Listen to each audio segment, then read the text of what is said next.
Labor allocation in the Soviet planned socialist model was different than what we would see in a market system.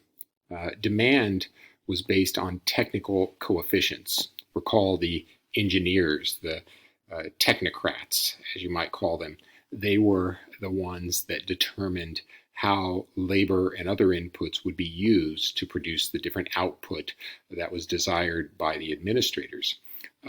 So the demand for labor was based on those engineered recipes. Wages would be set by job type and region.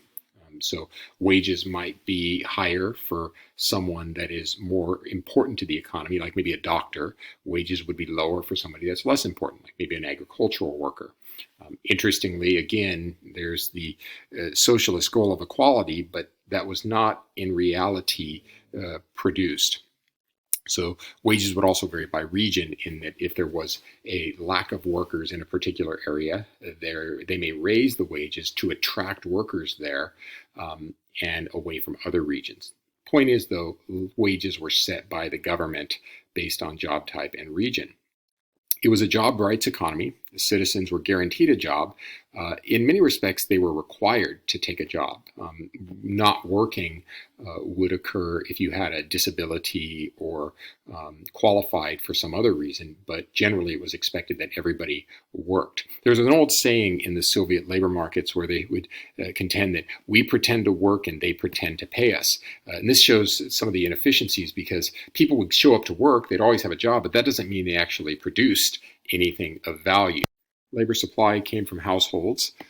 Training was directed by the state based on industry goals. So if you wanted to be, let's say, an accountant, then you'd have to get trained as an accountant.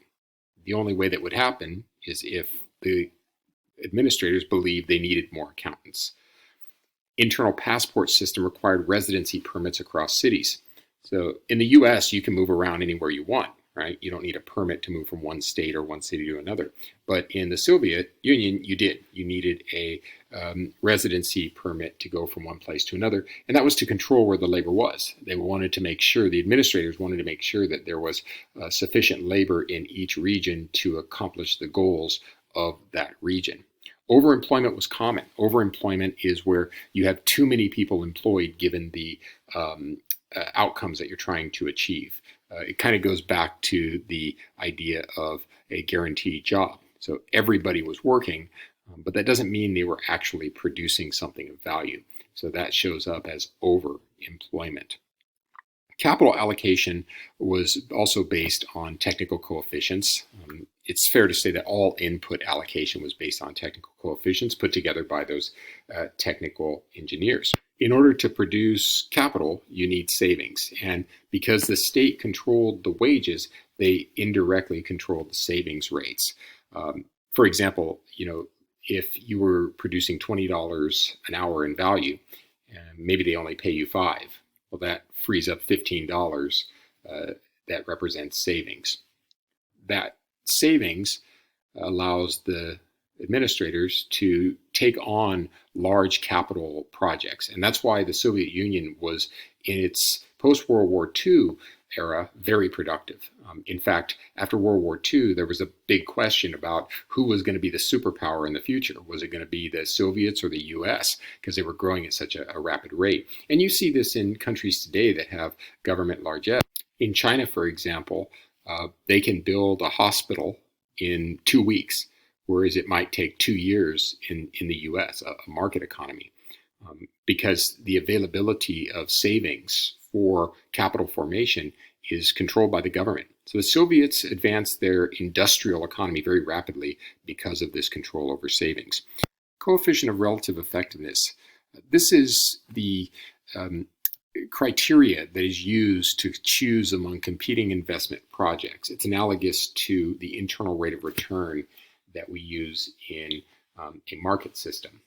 For example, let's say that a company is considering investing in a new training program for its employees, or it's considering investing in a new warehouse. Well, these are two competing investment projects. Which ones do they choose? They would choose the investment project that has the higher internal rate of return, just a fancy way of saying the one that would provide the highest return when compared to the other one. For the Soviets, the coefficient of relative effectiveness is the internal rate of return. The difference is that the Soviets would engineer the coefficient of relative effectiveness. They would just make it up. So if they wanted a training program to occur instead of a warehouse, they would create a coefficient of relative effectiveness that's higher for training programs than for warehouses. Thus, these enterprises would have an incentive to invest in training programs and not warehouses. So it's just a different locus of control. Instead of market forces determining the competing rates of return on investment projects, the government would be doing it and calling it a coefficient of relative effectiveness. The Soviet Union originally did not use prices or money or allow the kind of trade that we would see in a market system. But over time, as I mentioned previously, these things seem to emerge.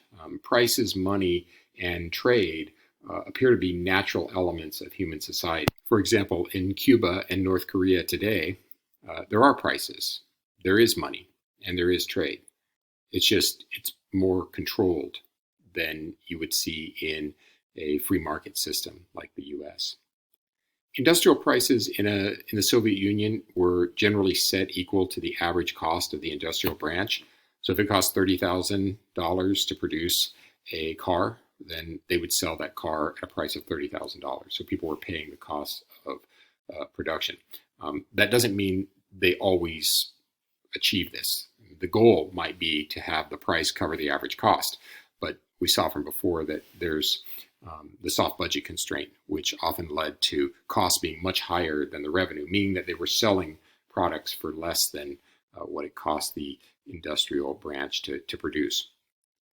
In the Soviet Union, there was savings overhang. Some of the savings that occurred was engineered by the government to create capital formation and grow the economy. But some of the savings is just a result of having nothing to buy. This actually occurs quite a bit in poor countries. Some people wonder, why do the poorest countries of the world sometimes have the highest savings rates? Well, they go to work, they produce, but then there's not a lot of stuff to buy. So they just sit on the money. So the savings overhang is a part of the Soviet economy and actually creates more savings than would otherwise occur, facilitating capital formation and growth. Autarky. Autarky means no trade. It's trade aversion. The deliberate underutilization of your trade potential. The most autarky we see today would be in North Korea. But the Soviets were very averse to trade because when you trade, you not only bring in goods and export goods, you also bring in ideas and export ideas. And while they would certainly like the latter, they wouldn't like the former. They don't want information coming in that would undermine the credibility of the leaders. And unfortunately, that's one of the biggest problems for socialist economies is in their attempt to control information, they end up limiting their specialization, and that limits their growth and overall economic potential. A Soviet foreign trade monopoly, whatever trade did happen, it occurred through government. So the government might trade with other countries for major goods like oil or agricultural products or things like that. But trade was pretty much forbidden among enterprises across the world and among individuals. The Russian ruble was not tradable in foreign exchange markets, so it was solely used within the Soviet Union.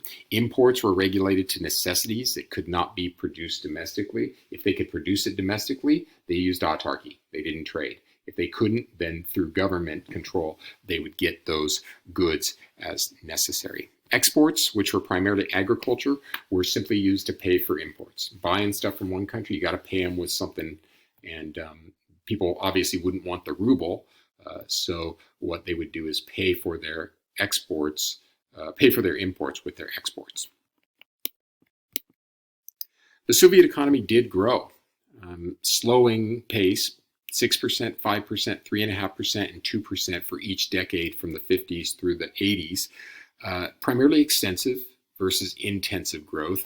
Remember, extensive growth is where you're growing your GDP, but not necessarily the standard of living. Whereas intensive growth is where you're growing the per capita standard of living. Extensive comes from more resources. Remember, the Soviets were adding more capital, they were adding more labor, but they weren't necessarily making that capital and that labor more advanced technologically. So they weren't getting the intensive growth, which tends to come from technology. Lower static and dynamic efficiency. Static efficiency is, of course, producing on your production possibilities frontier. It's having minimal unemployment. And dynamic efficiency is shifting that production possibility frontier out. Let me just go to this graph here to show you. The Soviet Union may have had a production possibilities curve like this as compared to the US, which had a production possibilities curve that was further out. That means that the Soviet Union had less dynamic efficiency than the US. But the Soviets may have been producing further inside their production possibilities than the US. So even though both countries would have a certain amount of static inefficiency, the Soviets had more. They weren't realizing their potential as much as the US was. Total factor productivity is a way of analyzing intensive growth. That is, advances in output per unit of labor or capital. We want each worker to be more productive per hour of time. We want each unit of capital to be more productive per hour of time, and that's measured by this TFP. It grew minimally and actually fell in the 1980s. So even though the Soviet economy was growing after World War II, the standard of living was not growing, and at a certain point started to actually decrease. You can see that in this illustration here. These are growth rates of real GDP and total factor productivity. The darker shade is 1950 to 1960, lighter shade is 1960 to 1985. The planned socialist GDP, you see in 1950 to 60, was actually higher than the capitalist GDP, the US. And then the total factor productivity was actually higher than the US. But if you look at 1960 to 85, things changed.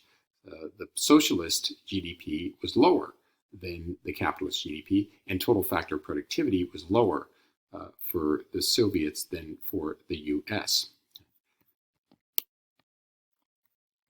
Growth may be overstated because much of the production that was going on in the Soviet Union was not producing any value, or maybe even negative value, subtracting from the economy. And this was revealed when the Berlin Wall came down and the east side of Germany, which was run by the Soviets, was now a market system. And the market valued a lot of the capital at zero. It had no value, which means from a market standpoint, people didn't see any justification for having those machines, those buildings, those other types of capital goods. But the Soviets were using them to produce. So that's very telling. And when you have almost a third of capital valued at zero, a lot of inefficiency. Income distribution, there was no income earned for non-labor assets, no returns on capital or land, because those were owned by the government. So the only return you could get would be on your labor in the form of wages. Human capital was rewarded, but access was unequal. So you might make more if you had if you were a doctor than if you were a grocery clerk, but not everybody could become a doctor. Not everybody could get into the schools to get the human capital to make more. Interestingly, the Soviet Union did have more equality in income than the US, but less than other Eastern European countries. Some of those Eastern European countries, market-based. The beginning of the end of the Soviet Union began in the mid-80s. Under Mikhail Gorbachev, there was a restructuring of the Soviet system known as perestroika, and a more openness to global interaction, known as glasnost. There were movements towards democracy, international trade, media and religious freedoms, and the dismantling of the Soviet Union by 1991 into 15 independent nations. Some would argue that this kind of wave of change actually began back in the 70s and just came to a peak by 1990, Regardless, Boris Yeltsin emerged as a leader of Russia, and Gorbachev resigned from a presidency of a nation that no longer existed. Okay, that's it for this video. The last slide you can review yourself. If you have questions, please let me know.